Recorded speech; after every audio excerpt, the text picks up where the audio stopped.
it's time to take our power back in our marriages. We have so much power in our thoughts and in our words, especially when we align them with God's thoughts. Proverbs 18:21 says, "Death and life are in the power of the tongue." So we have the power to give death or life when we speak.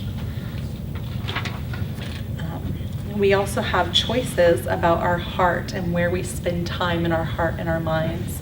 I read this book a few years ago, and it talked about that we all have in our minds and our hearts an appreciation room, and in that place inside of us is all the amazing things our husband's ever done for us, just the loving gestures, the kind words, the sweet memories that we've shared together.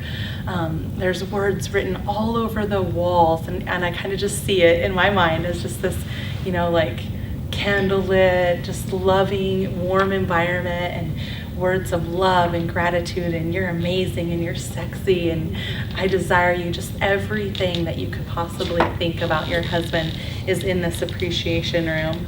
But at the same time, we have a room inside of us that I would call the de-appreciation room, if that's even a word.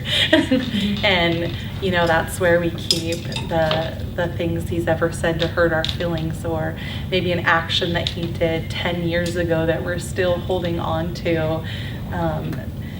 Just any sort of negative thing that we've ever thought or felt about our husband.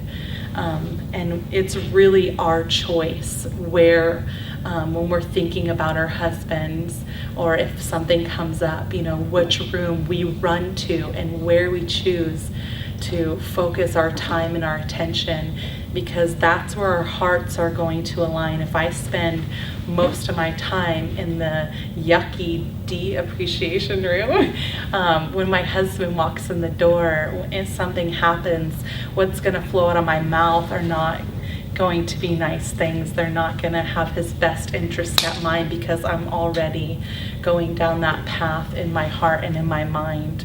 But if I can turn my focus and just, when I think about him, if a lie comes in, I shut it off and I turn my focus to that room in there and remind myself of the amazing things.